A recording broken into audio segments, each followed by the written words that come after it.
Hello everyone and welcome back to the International Quadball Association World Cup here in Richmond, Virginia. We are just getting the start of the match here. Japan against Australia. Japan attacking right to left in the dark blue kits. Australia defending on the left in their green kits with yellow trim. I'm Matt Dwyer. I'll be your commentator for this match. Both these teams playing a couple of games already today. It's hot weather. They've already played a few. We'll see how they match up.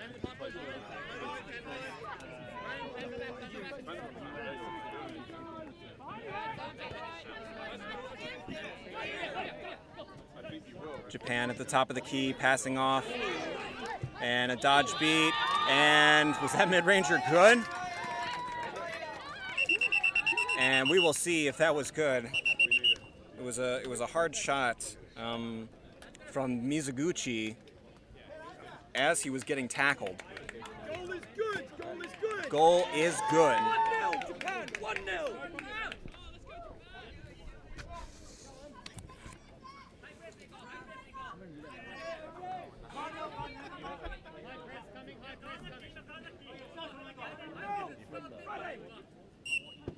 So now Australia will have their chance at a drive. Bringing up center here. Japan with dodgeball control. That's Max Brenner on the ball. Big sweeping pass. And that goal is good for Australia. And that was Brandon Frizen with the goal. And it looks like he's receiving a talking to from the referee, kind of pushing past a Japanese player. And it looks like he's going to get a yellow card from that one. It's interesting foul very early in the game. And it looks like Frizen needs to take a substitution. Contacting will off broom, illegal interaction. So Frizen will take on the bench, and then his replacement is Edward, I'm going to guess Vinette. I'm sorry, Edward. Just on the left of the live stream. Get ourselves restarted here shortly, just making sure that the equipment is correct. I believe there was, they're making a replacement dodgeball here, so should be good to go. So because the foul occurred from Australia, Japan will start with the ball, and we'll see what they can do on offense here. It is 10-all.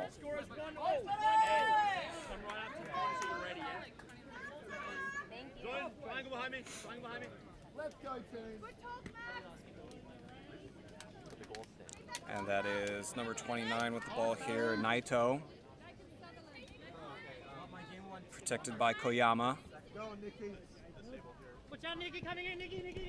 Aito, pass to the inside, and another jump and throw, and that's another good goal for Mizuguchi. He's got two.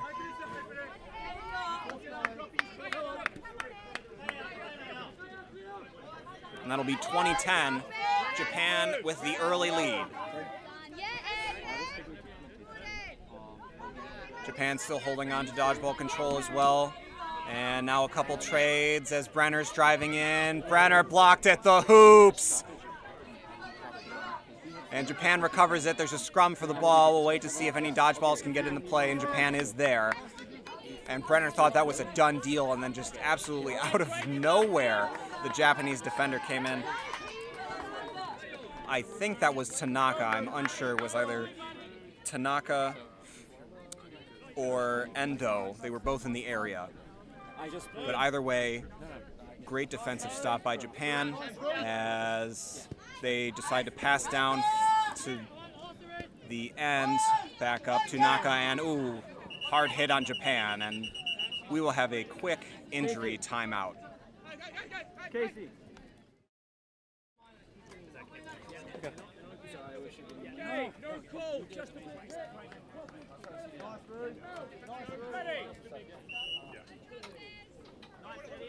All right, play us back. The Japanese player was able to get off the pitch on their own power. Love to see it. We hope that they are doing well. Australia now bringing it up center. That's Brenner in the stylish blue hat. And it looks like it was a Japanese ball after a beat there on number 75. That's Chittenden for Australia. As running the other way is Shimizu, Sena Shimizu, and it's a goal for Japan. 30-10, and Japan looking pretty strong in the moment.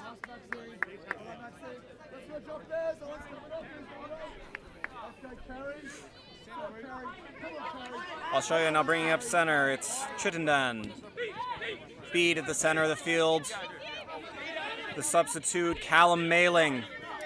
Big heave down the field, intercepted by Japan. That's Endo. And now wanting to go the other way, Japan with a few combo passes. Streaking up the field is Naito. Naito's pass back to Matsuo is no good. And so that'll be a turnover back to the Australians. It was a good transition play after the interception by Endo. Game time is 4 minutes. And so now Australia will bring it back.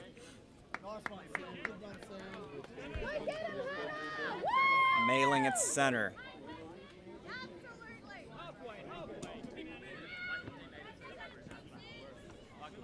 Large beater battle in the center and off the Japanese defender's hand. It's a good goal for Australia, 30-20.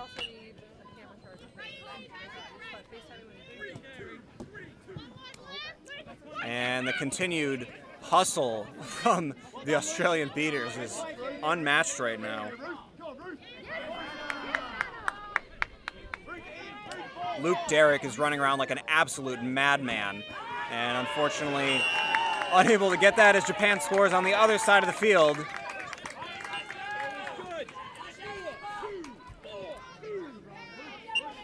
(40-20) our goal,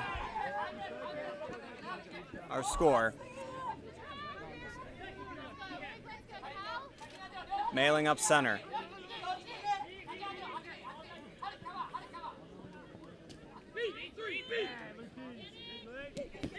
And Mailing's just going to give a really high pass, seemingly to a defended player, and that'll be no good. Japan will take that one away.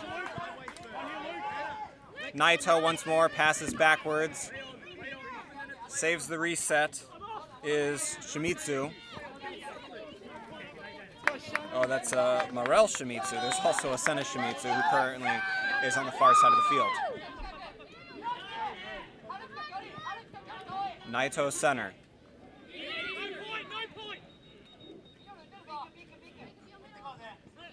Naito's pass no good, intercepted, and a block, but it knocked it out of its hand. That was out of Sutherland's hand, and so it goes out of bounds, and it's Japanese ball. So Shimizu inbounds it to Naito.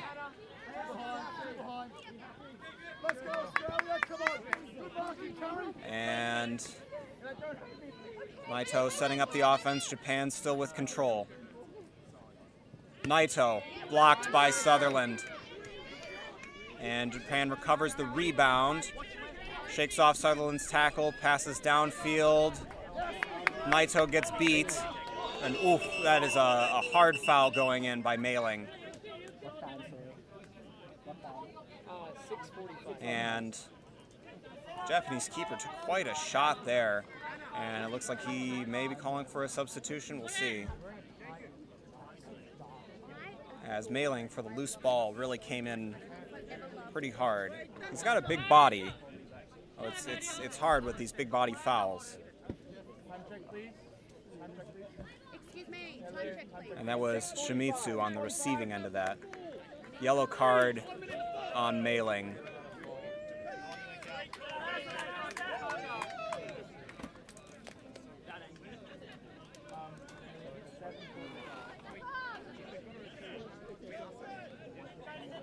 So now Shimizu will get it in the Australian keeper zone.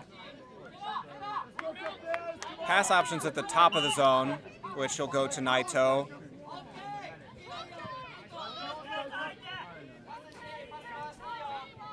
And now Naito will drive, looking for his options. Guarded by Sutherland. Passes off to Shimizu.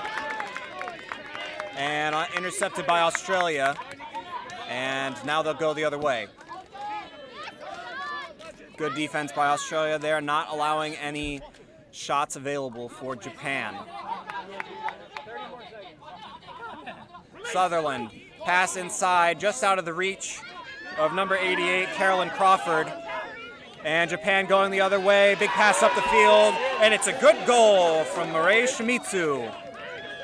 Australia going the other way, Sutherland, and Sutherland just decides to launch it. I guess the beaters were back. Ishikiriyama was back for Japan, and I guess that stopped Sutherland's drive. Japan has been fairly dominant in the beater game to this point, but Australia has now regained control, and this should certainly help their defensive stand. Game time is 8 minutes. It is 50-20, Japan in the lead. And passing around, intercepted. That's Keisan Hockey. And now Australia gets to go the other way. Sutherland will flip it to Mei-Ling, who's now back in after the Japanese goal. Mei-Ling looking for his options. Guarded by Shimizu. Mei-Ling inside. And a hard hit as Hannah Walravens scores. And even after the hard hit, Walravens finishes good. And we'll see if our referees decide that there is a goal, or if there is a foul on that possession.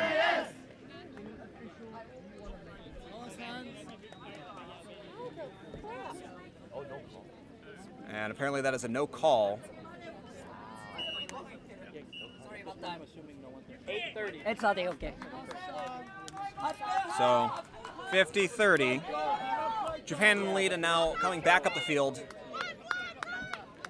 That's Takahashi in a keeper now with the ball for Japan, protected by Ishikiriyama. Takahashi, beat to the face. Mei-Ling picks up, and Mei-Ling, did he get it off? He did. No beat on the play. Mei-Ling just able to dodge that one. And now going in the other direction, Australia gaining some momentum. The beater play is starting to look pretty good.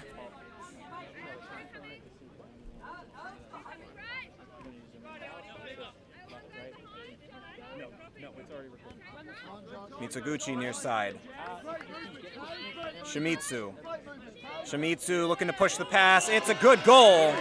And Australia seemed to leave that medium hoop open. And Japan really working well with these short-range shots, mid-range shots. Australia feeling the pressure from beaters. Did manage to get a beat on the foot. Pass recovered by Lindley and intercepted by Japan. Japan going the other way. It's Mizuguchi. So like when someone goes down, they're filming the person lying on the ground. And we will have an out of bounds here, so I think that'll be turnover, Australian ball. Yeah. filming injuries. I don't like it, but I'm not. And so Australia will bring that one back in. And Japan looks like they're going to take a timeout on the inbounding play. I think Jack. I heard It's 60-40, I'm not sure our either. current score. Someone told me Jack. Japan has maintained the lead for the entirety of this match, but only by a goal or two. The Japanese players frantically fanning each other with fans. Australia moving into the shade. Water's handing out. It is quite hot out here, as we've said in previous parts of the stream. About 90 degrees Fahrenheit, 32 to 33 degrees Celsius if you are in Europe or elsewhere. I'm just filming gameplay. I'm curious to see the adjustments that these teams will have coming out of this stoppage. Japan, their strategy seems to be working for them. When they're able to create a disruption in the middle of the keeper zone for Australia and pull up with that mid-ranger, they seem to be hitting it often. going around the outside and passing around hasn't been as successful for them. Meanwhile, Australia, the passing, the either like quick passing to goal or the drive has been working, but the long range passing has not been working. So I think if I'm Australia, I want to focus in a lot more on creating beater disruptions, utilizing your off-ball beater to try and create chaos in the center, and then using the big bodies. I mean, the Australians, on average size, are probably a good 6 inches taller than anyone on the Japanese team. They really got to be using their height to their advantage here to get some passing and driving around the Japanese players. Players have resumed the field. 60-40 our current score. And now play restarts. Australia with control. Australia bringing it up the far side. Coming even with the hoop. Hockey getting into position for a pass. Australia high beater pressure. And the shot is low for Australia, but recovered by Lindley. Back to the keeper, Cameron Walker. And Walker going to drive in after the pick. Walker's feed inside to Hockey is good. And that's a stoppage there. We'll see if Walker was beat before.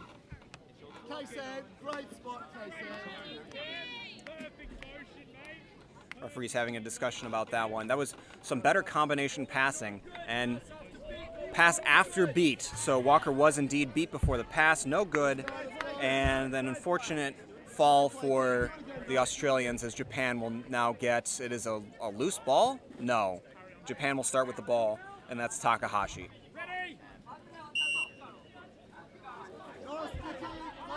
The Australians moving back in a defensive position. There's a scrum for dodgeballs in the center of the field, and it looks like Australia's going to come out on the worse end of it.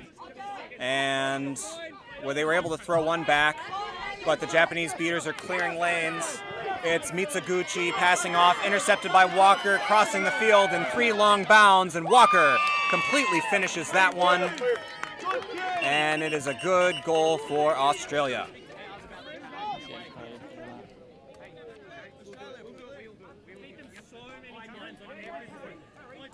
And the Australians seem to be very unhappy about how the dodgeball game was called.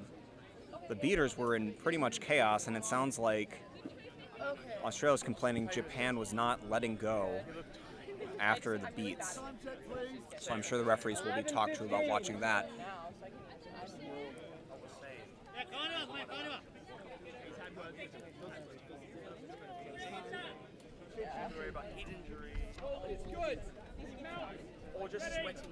So the Australian goal is good. They still need to restart play here. There you are. Mitsuguchi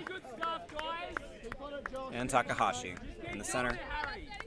To the near side here to Suzuki. Okay, this we're seeing for the first time in this game.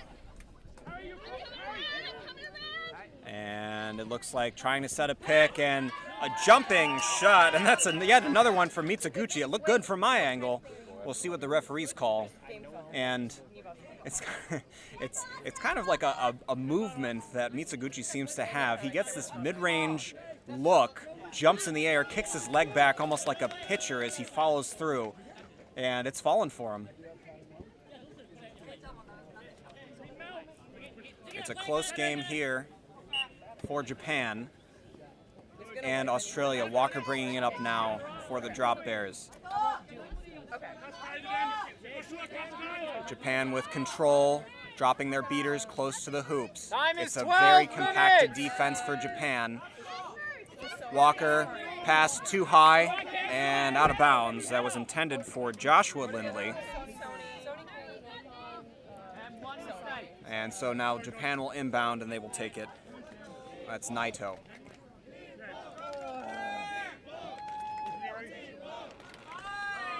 Japan doing a great job with bludger control, with dodgeball control rather. Creffield came in. Ruth Creffield tried to disturb in the middle, and unfortunately it didn't work.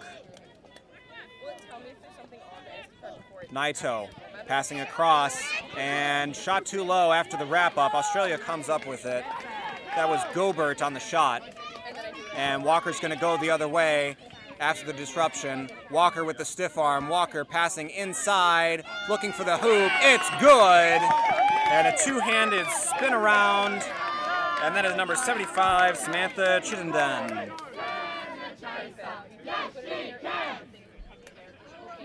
Great chance from the Australian sideline, cheering on their teammates. 70-60 now. And that was a hard face speed in the center pitch as Japan comes in. Gobert's shot blocked. Pass inside is also blocked, and Australia comes away with it. It looks like there's an advantage call, and it was in Japan's favor, maybe from the face speed or maybe from another foul in the center of the pitch. The pass inside was to Tanaka. She was unable to handle it. Referee's discussing now what exactly the foul was. The beat from Jones was a hard beat at relatively close range, so I'm not sure if that's what they're looking at or not. And we're going to get a call here. No call. No call on the play. Australia looking to set up their offense as Japan defends them high. That's Suzuki on the high defense. Now she drops back. Astalosh in the game for Australia on the ball, protected by Gertler. Passing to Brenner, now back in. Brenner driving in. Brenner, long arms right over the top of Suzuki. And that is a goal for Australia. It is a tie ball game.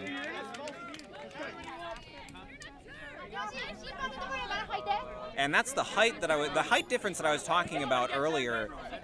It was so easy for Brenner just to get directly over the players without worrying about getting the ball stripped. We'll see if they use that more to their advantage going forward. They have been on a little bit of a run here. Gobert. And Gobert puts it through the top hoop. No. They're saying no good, although it looked decent from here. Chittenden going on a run, waiting for the offense, passes off to Brenner, who gets into position. Brenner, big through the top hoop, and Brenner slams it down. And a quick goal that almost looked ill-advised. Chittenden ran herself with almost no support, but the rest of the offense quickly got into the action. She paused just a moment to get Brenner into position for the goal. Time check, please. 15 minutes. 15 minutes. 15 minutes have elapsed here. Gobert on the far side. And the shot through the hoop area, no good. 15 minutes. And that is our heat timeout at 15 minutes, as getting these players some water, as Brandon Frissom back in the game was really looking to have a fast break run for an Australian goal. We'll see if he can take care of that coming back in after we take our quick stoppage here. Both teams getting as much water as they can.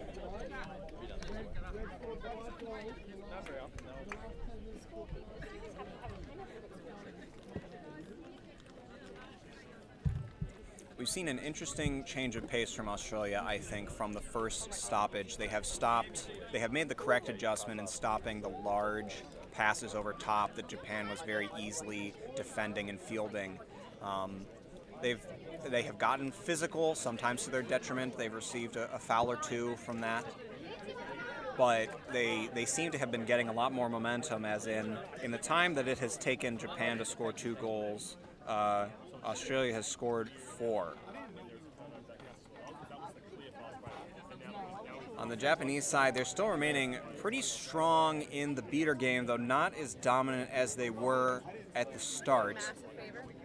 Australia has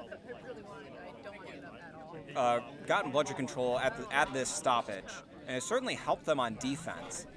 Japan has had some high pressure, but they're definitely not pushing it as hard when they only have one dodgeball. So we'll see what kind of adjustments both these teams make after the stoppage here. There's a little longer than a timeout. And because neither team calls for it, it's a wonder. I'm wondering what adjustments they'd make and whether this changes their momentum at all.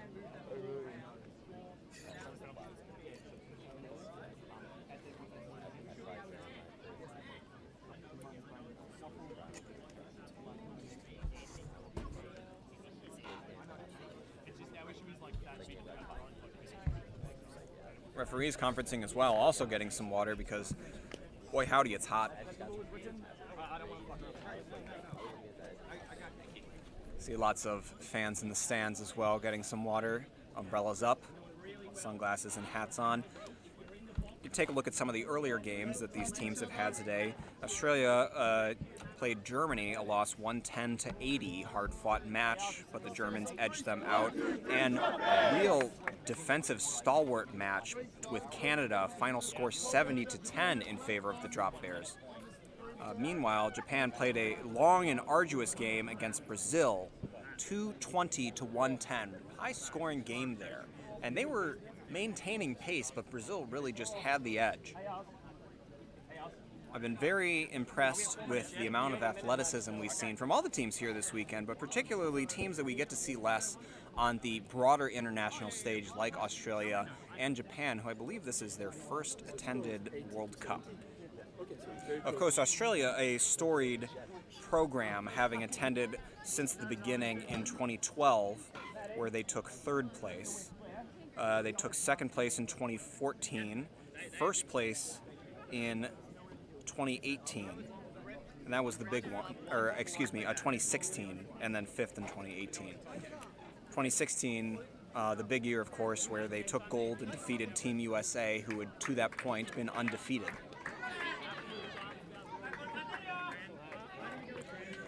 So teams returning to their brooms, Australia with possession and dodgeball control.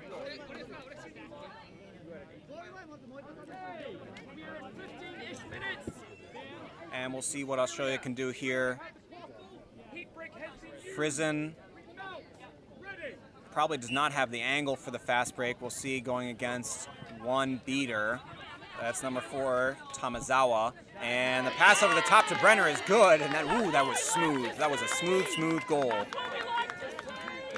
Gobert passing it off before subbing over to Naito.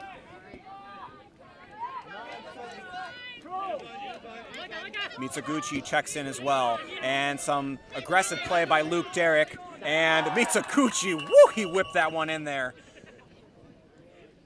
We'll see what the call is here. That was a good goal, but man, he put some heat on that one. He has been, I think, the top scorer for Japan and really a key to their offense. If I'm Australia, I've got to be looking to shut him down and not allow him to get those mid-range shots, of which he is sinking too many. Cole is no good is the call. Perhaps from my angle, I couldn't see correctly, though it looked good from here. So that's all right. They'll just have to do it again, but the Australians will inbound as the shot went out of bounds.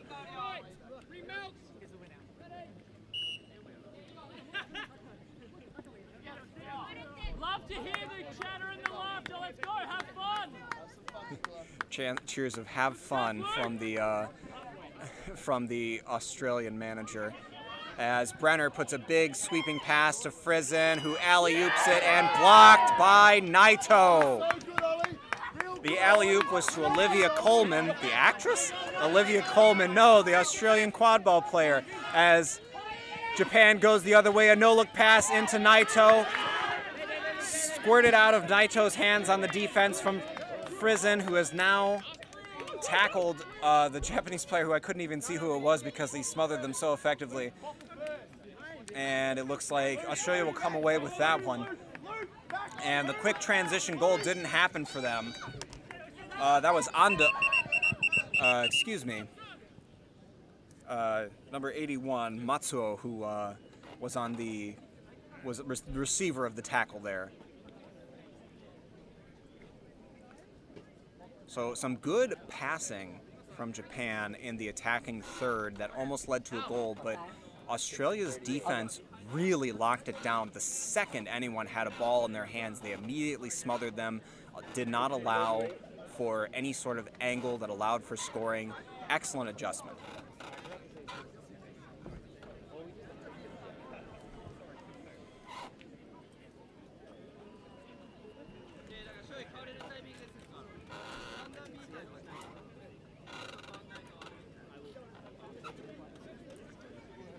Referees conferencing with the Australian manager currently, unsure of what the complaint was.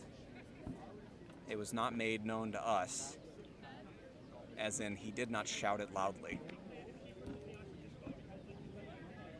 And now Luke Garrick on the field arguing something from his part of the game. And nope, illegal contact, a contact from behind, so Derek will take a trip to the box, and that'll be a turnover to Japan.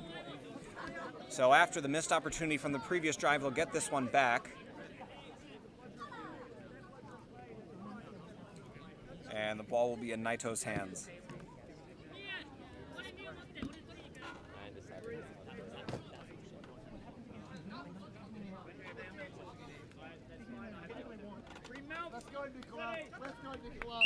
And now we'll come back into play here as Naito passes it back to Mitsuguchi.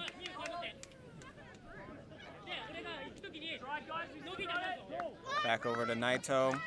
Japan has made a few substitutions. 17. And the feed from Naito to Mitsuguchi takes a hard one, no good that time.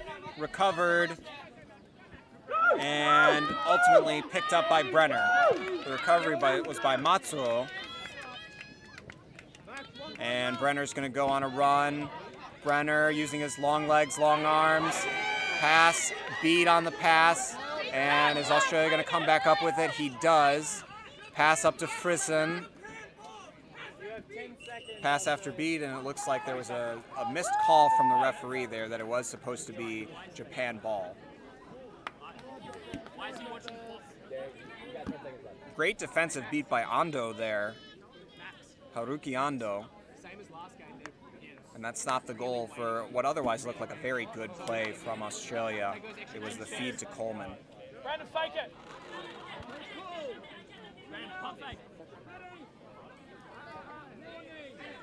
And everyone looking to false start. Now real start. Frison and no good over the boundary. And it'll be Japan ball. So Frison with the mid-ranger, unable to make it fall. And they'll be able to go to the other direction.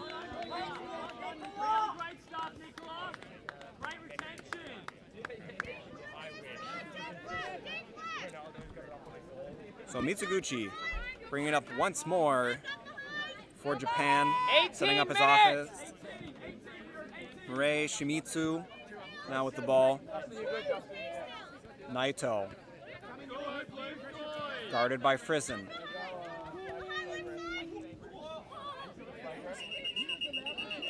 And we'll see exactly what the call is there for the stoppage. I mean, Frison pretty bodily pushed him over, but that's. I mean, I feel questionable about whether he should receive a card for this because while it was a push, it was just kind of a show of strength. It was no. I do not find that to be a foul.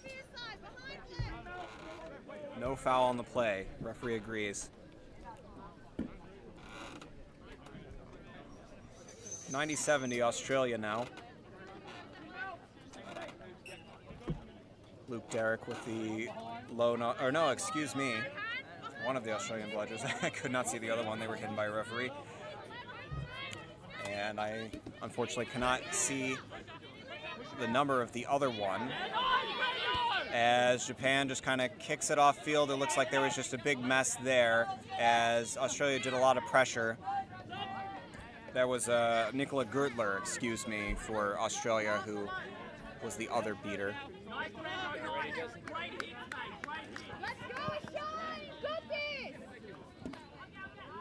Australia with a couple substitutions after that successful high pressure to create the turnover. It's Mailing back in now. Mailing tried to pass to Coleman. Coleman was setting a pick though, so no good. And a beat, and Japan will successfully defend that one. Coleman was thinking Mailing was going around and setting a pick, but Mailing wanted her to cut. Michiguchi recovers now. Shimizu on the near side with the ball.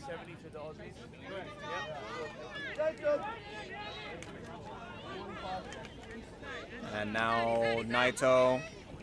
And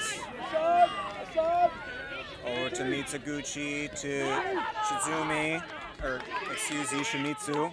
And a pile up there, that's a wrap in Australia, just another good physical stop. As our Seekers are about to get on the field. It's Higuchi for Japan. 3, 2, 1. Seekers release. And Span for Australia. Mailing directing traffic. Guarded by Naito. Passes down. Fake. Point blank shot missed on the contact. And Mailing's going to send in another one. And that one's good, as the second follow-up from Australia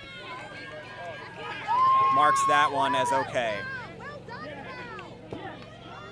That was number 8, Vinet. So Australia will take a couple substitutions as Japan looking to be able to get some time with the flag runner.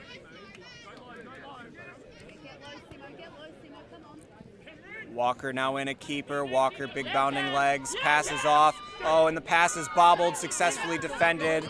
That's Shimizu. Pass bobbled by Hockey. She would have had a goal there. And now Australia has regained it off the turnover. Tripped up, loses his broom is Joshua Lindley. And was there a catch? And it looks like we've got an injury, and we will take a quick injury timeout.